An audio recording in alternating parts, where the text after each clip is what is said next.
أعوذ بالله من الشيطان الرجيم. بسم الله الرحمن الرحيم. إن الحمد لله نحمده ونستعينه ونستغفره ونعوذ بالله من شرور أنفسنا ومن سيئات أعمالنا.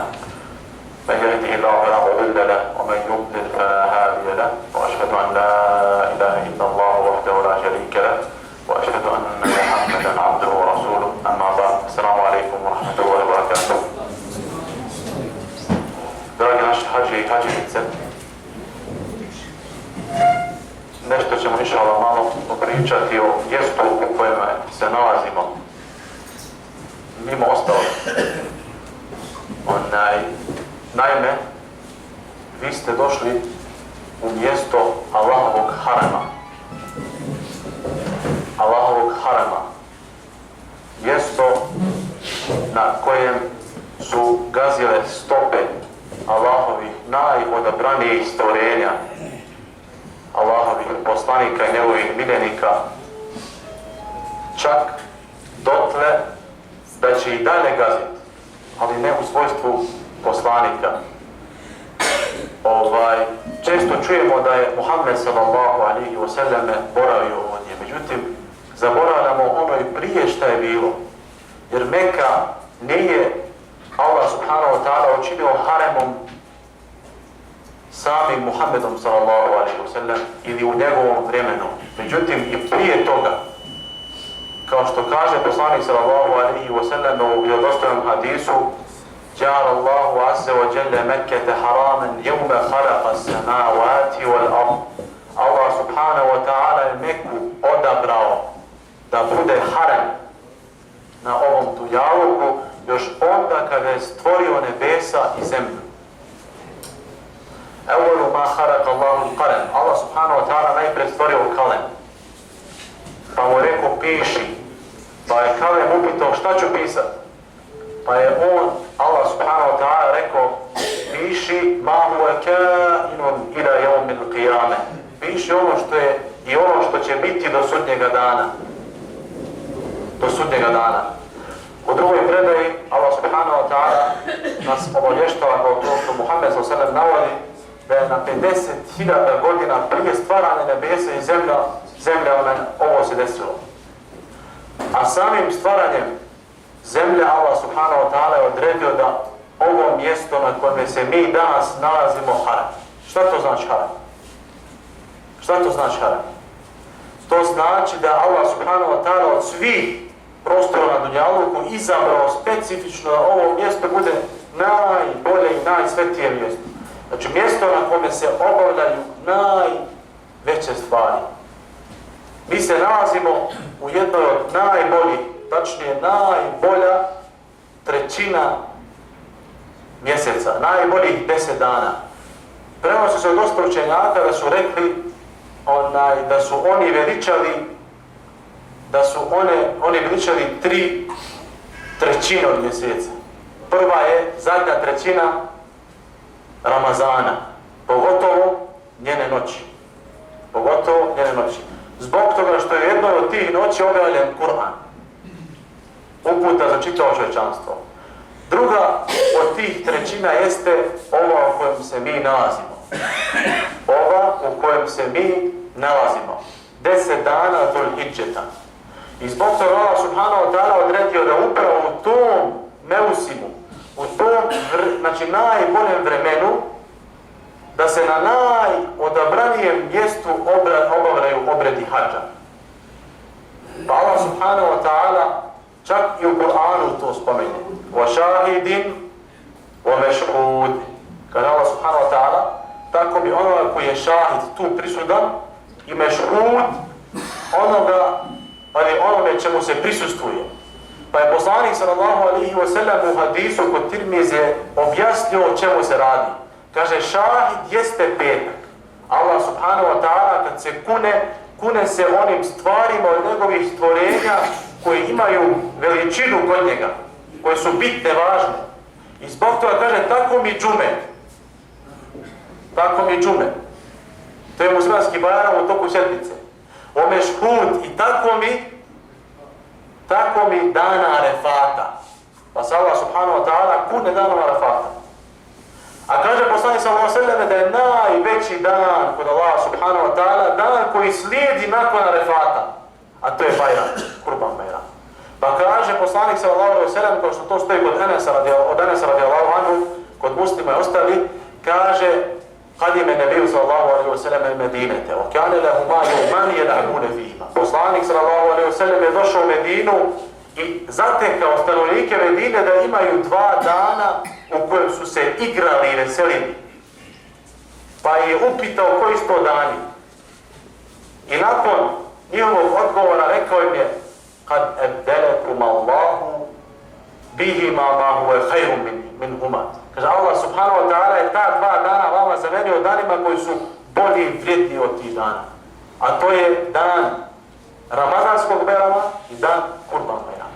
Pa kod nas se često kaže da je Kurban Bajram i onih 3 dana nakon toga.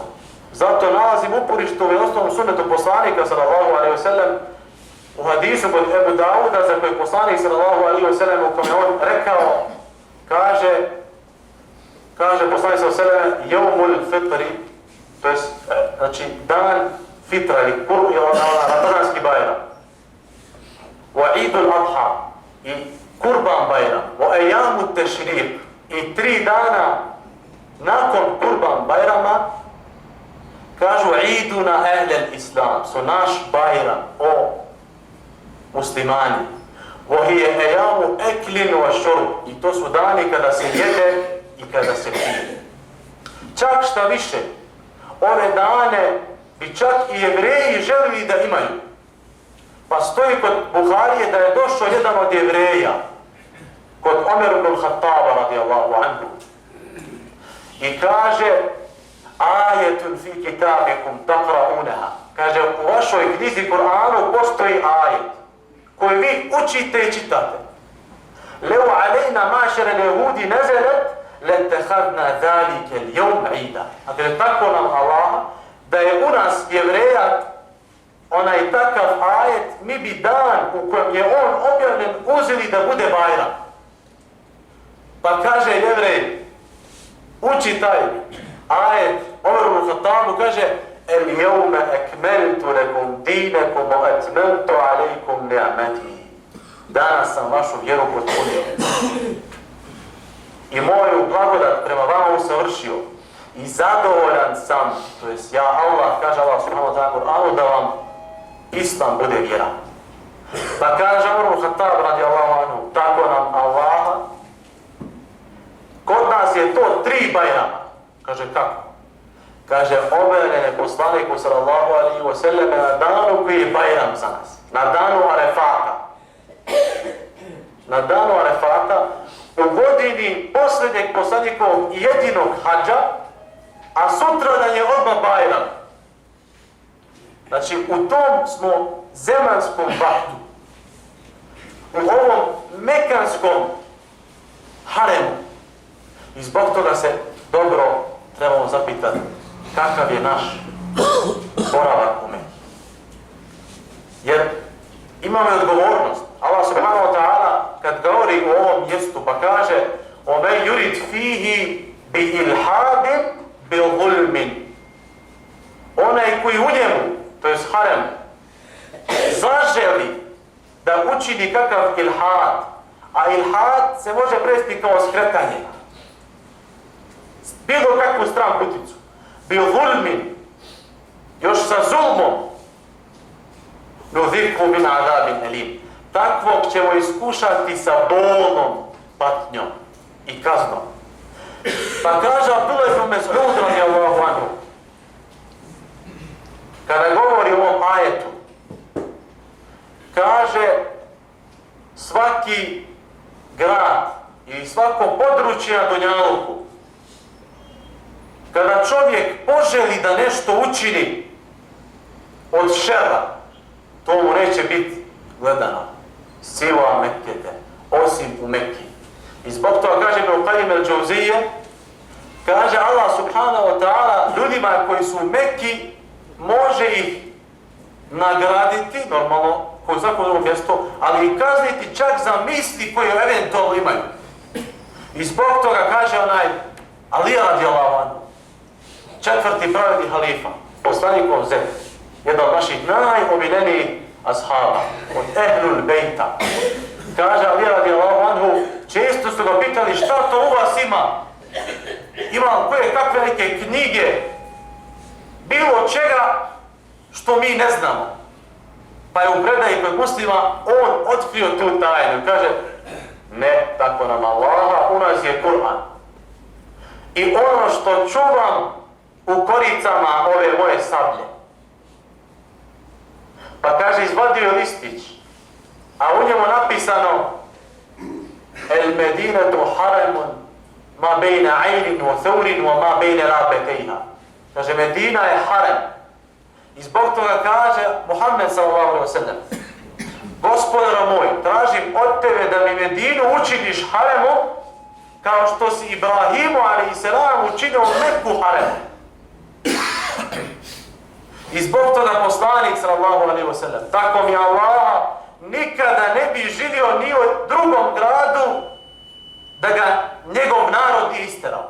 I zbog toga se prenosi od poslanika sallallahu alejhi ve sellem, kad je napuštao Meku i kada se popeo na poznato mjesto, ugledao Meku sa svom njenom ljepotom, a prije toga i peo bi se na Hira, gdje čovjek ima potpuni pogled ka Meki, govorio bi ma ahsanuki wa atyabuki inda Allah, kako li si, o Meko, lijepa i divna i dobra. Voleu lem juhriđu qavmi, kada me moj narod ne bi isterao, ma se kentu gajrat, nikada u životu ne bi odabrao mjesto mog boravka mimo tebe. Pa je posle zamolio dovom koji danas mi osjećamo, a kaže Allahumme ja'al min al-barakati di'fej fil medijeti ma ja'alte lana fi Mekkete. Gospodar moj, daj da u Medini imamo 2 put više beričeta nego što li si nam dao da to imamo u Mekki. I zbog toga čovjek, hađija kad dođe u Medini, osjeća taj beričet. Znači u tom mjestu, Ali radijallahu anhu kaže, govoreći o medijskom haremu, kaže medijski harem je između brda Ajra sa severne strane, to je Theura sa severne strane i sa južne strane Ajra. Znači Theura i Ajra, 2 brda, severno i južno. I istočno i zapadno 2 kamenjara, 2 pustare koje su sa crnim kamenjem vulkanskog porijekla. Kaže, učini to da mi bude harem. Isto kao što si i Meku učinilo Ibrahimu haremom. I kaže, men ahtefe fiha hadetha. Onaj koji njoj uradi kakav šer. Znači, neodređeno. Evo, Allah muhtitha. Ili da svoju blagodat i primi u svoju kuću čovjeka koji to čini. Fa alejhi la'natullahi wal malaikati wan nas. Neka je na takvo Allahovo prokletstvo svih meleka i ljudi. I zbog toga svako od nas treba znati u kojem se mjestu nalazi. U mjestu u kojem će ti se vlasti biti više struko nagrađeni. Međutim, nemojmo se tek tako prepustiti. Čuvajmo naše jezike, čuvamo naše uši, naše oči, naše ruke, naše noge da ne koračuju u haramu. Dobro se pripazimo. A čovjek ono što radi je isto kao što Allah subhanahu wa ta'ala Kur'anu kaže. Kaže, men ahsana wajhahu lillahi wa huwa muhsinun. Fala khawfun alayhim wa la hum yahzanun. Kaže, men ahsana wajhahu. Onaj koji uljepša svoje lice. Pa Sa'id ibn Musayyib, jedan od najpoznatijih tabiina, kaže u komentaru ajeta, men ahlasa dinehu. Onaj koji iskreno ispovjeda Allahovu vjeru. Znači onaj koji iskreno ispovjeda Allahovu vjeru. Men ahsana wajhu lillahi u ime Allaha. Koji iskreno ispovjeda Allahovu vjeru ima Allaha. Wa huwa muhsin. A sam je čovjek koji je dobar. Pa kaže se mu sve muhsin, to je dobar, muttabi'un fihi rasul, kada se mu sebi, to je onaj koji slijedi uputu Muhammeda sallallahu alaihi wa sallam. Za takve nema nikakvog straha i ni za čim ti neće tugovati. I zbog toga sve što činiš, čini to radi Allaha. Sve što činiš, čini to iskreno radi Allaha. I ono što činiš nek bude onako kako je to činio Muhammed sallallahu alaihi wa sallam. I zbog toga učenjaci su navodili, pa kaže Abu Davud, Šafija, Malik, čak i od Ebu Hanife se prenosi da su rekli da je 4 hadisa čitava vjera. Od tih 4 hadisa, 2 su, prvi je innemel a'malu binnijat. Svako se djelo vrednuje shodno nijetu. A nijet jeste to što imaš u tvojim prsima kada nešto činiš i radiš. To je ono što ti znaš, a još prije tebe Allah subhanahu wa ta'ala. I zbog toga, kaže poslanik sallallahu alejhi ve sellem, neki će ljudi doći kod Allah subhanahu wa ta'ala, a radit će, činit će, pa će doći kod Allah subhanahu wa ta'ala tražiti nagradu za to. Pa će im Allah subhanahu wa ta'ala reći: idhebu ila alladhina kuntum tura'una fiyya. Idite i tražite tu nagradu kod oni za koji ste ta djela činili. Iskrenost je taman pola vjera. I druga stvar jeste od Ajše radijallahu anha hadis poznati, onaj koji učini nešto što, znači sa čim vjera nije došla, znači takvo će mu stvar biti odbačena. Alhamdulillah, Allah je dao da mi svi radimo hač shodno sunetu poslanika sallallahu alejhi ve sellem, molim Allah subhanahu wa ta'ala to bude iskreno radi njega, a ne da bi se čulo hađija i da to radimo shodno praksi poslanika sallallahu alejhi ve sellem, da to bude kabul kod Allah subhanahu wa ta'ala. Zbog toga pazimo i vredujemo mjesto na kojem se nalazimo. I drugi dio dersa posvećen našim sestrama, majkama i ćerkama. Često puta mi zaboravljamo, pogotovo mi muškarci. Pa često se zna kada se rodi neko novorođenče i ona pitaš ga: jel hađija, šta je? Ona kaže: ćerka. A nek je živa i zdrava. A te kaže: sin je. Maša Allah, Allah ti ga čuo. Ali subhanallah zaboravljamo to što Allah subhanahu wa ta'ala Kur'an rekao. Kaže Allah subhanahu wa ta'ala: jehebu li me ješa'u inafen. Kaže Allah poklanja. Pazite, poklanja. Onome kome god on hoće bilo koju ćerku. O jehebu li me ješa'u eddukur. A onome kome on hoće poklanja eddukur. Prave muškarci.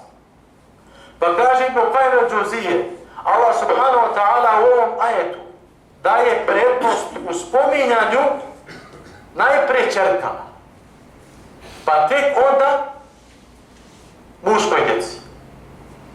Kažu zbog čega? I plus Allah subhanahu wa ta'ala kada spominje da daje kao poklon djevojčicu, govori u neodređenom obliku. To jest bilo koja ćerka. A kada govori o muškarcima, nakon što je spomenuo djevojčicu, kaže eddukur. Ne bilo kojeg čovjeka ili dijete, nego pravog muškarca. Eddukur, sa određenim članom. Pa kaže mi u Ibn Džuzije, to je stoga što poslanik sallallahu alejhi ve sellem kaže: men ane džarijetejni, hatta je binna, evo je mutna. Kaže, onaj koji odgoji bilo koje dvije kćeri, sve dok ona ne ode od njega, uda se, ili dok ne preseli, takva će dobiti džennet. Tako da bilo koja ćerka, kad ti dođe na ovaj svijet, znaj da ti može biti tvoj džennet, za razliku od muškarca. Jer u muškarca, u ljudi imaš malo muškaraca. Pa Allah subhanahu wa ta'ala u Kur'anu kaže: minel mu'minine riđali. Čak i od vjernika ima ljudina. A kod ženskog čeladi toga nema. nego su sve one prave čerke. I zbog toga kaže na Kur'anu وَإِذَا بُشِّرَ أَحَدُكُمْ بِالْأُنْثَى ظَلَّ وَجْهُهُ مُسْوَدًّا وَهُوَ كَظِيمٌ. Znači kaže, kada se neko od njih obraduje kćerkom, ظَلَّ وَجْهُهُ مُسْوَدًّا, ocrne mu lice. I nekako je nevoljan.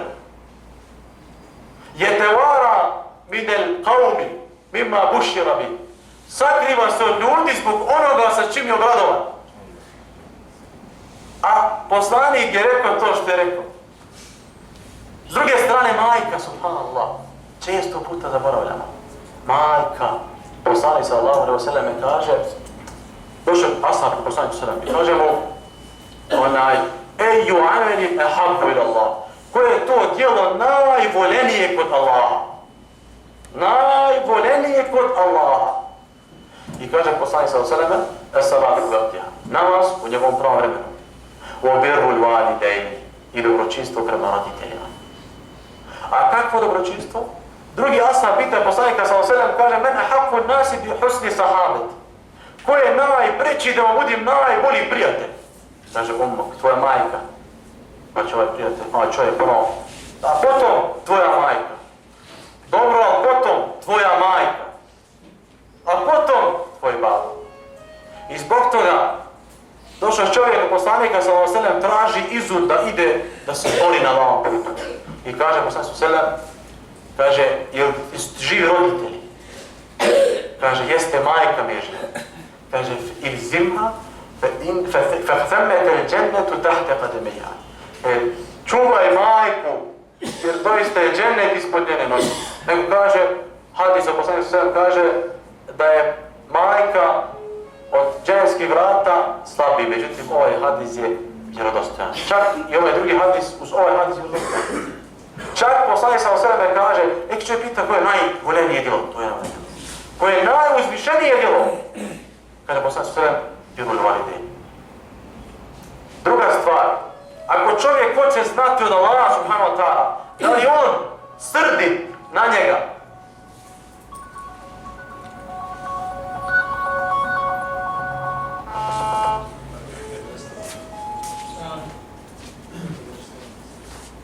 da li je Allah subhanahu wa ta'ala srdit na njega?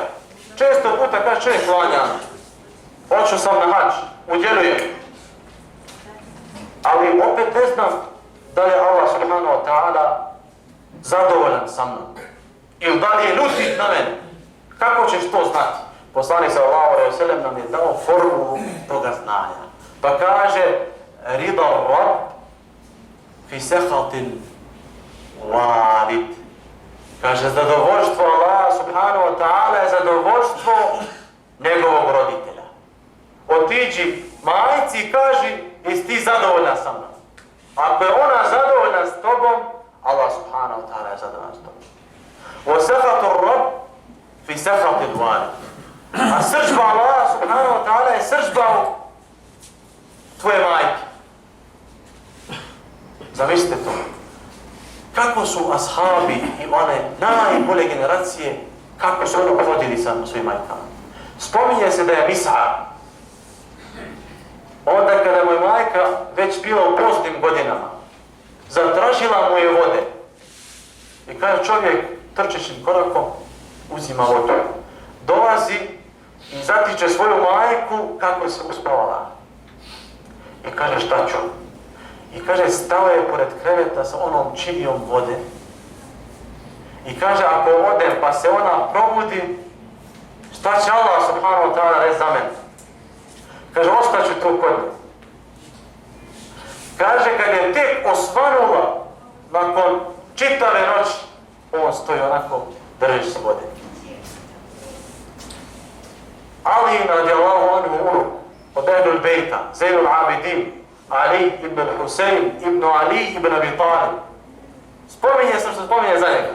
Kaže se, kad je on preselio u Medini, svi su spoznali koliko neimaštine ima u Medini. Koliko gladnih ima u Medini. Zbog čega?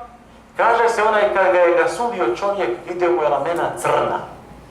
Jer bi on uveče kada ga niko ne vidi, odlazio i znao kuću svakog onoga koji nema da jede i svaku tu familiju i donosio bi na svoja ramena njima hranu. Pa kada je preselio, svi su znali da je to on, jer svi su ostali gladni u Medini. Taj čovjek, pored toliko hajra i toliko njegovog gledanja spram svojih roditelja, kaže se da nikada nije seo da jede zajedno sa majkom. Pa su je prvo pitali ljudi, Alija, mi znamo tebe onako kako te znamo. Znamo kakvog hajra činiš svima. I znamo kakav si prema svojoj majci. No međutim, čuli smo od tebe da nikada nisi zajedno seo da jedeš sa svojom majkom. Šta je s tobom? I on im kaže, tako mi Allaha, nisam seo. Iz straha da neću možda ono što je moja majka, ona zelove ugledala pa da ga uzme svojom rukom, ali ja to ne znam pa da ga prije nje uzmem i pojedem. Kaže, bojim se tako mi Allaha da ću rasrditi svog gospodara ako uzmem onaj zalogaj koji ona zanijetila da pojede, pa da ga ja stavim u moj usta.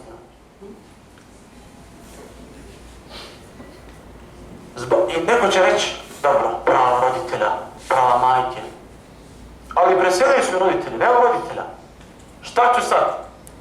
Ne, tako mi Allah, poslanik sallallahu alejhi ve sellem je ostavio da čovjek čini dobročinstvo svojim roditeljima nakon njihove smrti. Pa dolazi čovjek od poslanika sallallahu alejhi ve sellem i pita ga: "Hel batiye li min birri walidayya shay'un abarrahuma ba'da mawtihima?" Kaže poslaniče, roditelji su mi umrli. Je ostalo bilo šta sa čim mi mogu učiniti dobročinstvo i nakon njihove smrti? Pa kaže poslanik sallallahu alejhi ve sellem: da. As-salatu lahuma, da doviš sa njim.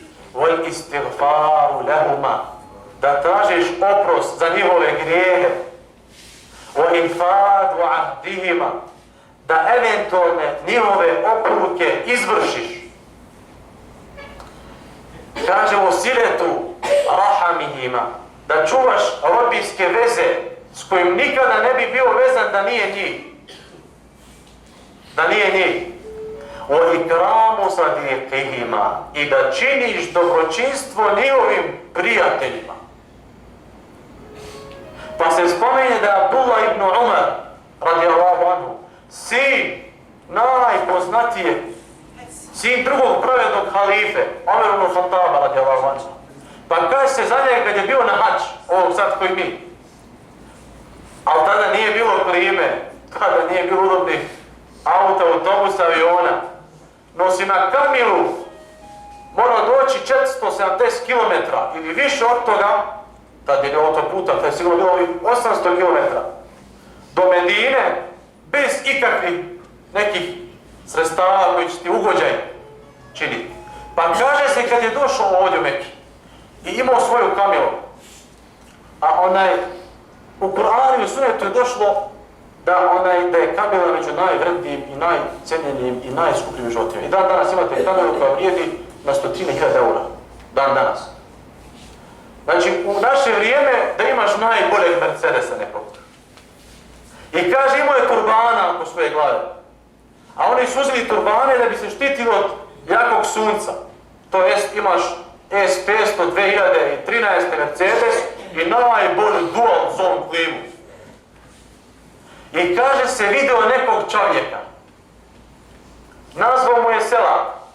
I kaže, ni jedan ni dva silazi sa kamile. Dolazi do njega. Kaže, alejke selam. Jesi ti taj, si toga i toga? Ovaj čovjek uplašio. Šta si moje radu? A ja Abdullah ibn Umar. A ko sam ja? Kaže, ja sam taj. Kaže, odvezuje onaj turban, stavlja mu ga na glavu. Uzima uzde njegove kamile, povodac, i predaje njemu. I kaže, moj babo je bio prijatelj tvome babo. Tvoje babo. Moj babo je prijatelj s tvojim babom. Tako su oni ponašali prema prijateljima svojih roditelja. A zamislite ovo nas sada. I zbog toga nemojmo zaboraviti naše roditelje u našim domama. Nemojmo zaboraviti da za njih čisto je nakon njegove smrti. Nemojmo misliti i nekako dole gledati na ženu.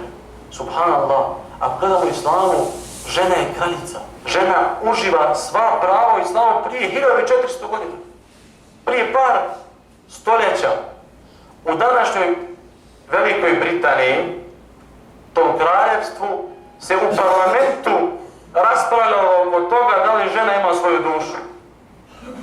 Da li je žena biće koje u sebi ima dušu.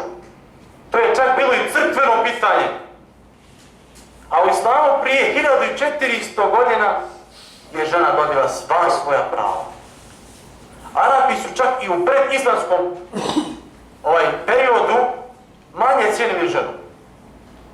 Pa rekli su kejfe nuvrthifu men la yuqatil aduwa.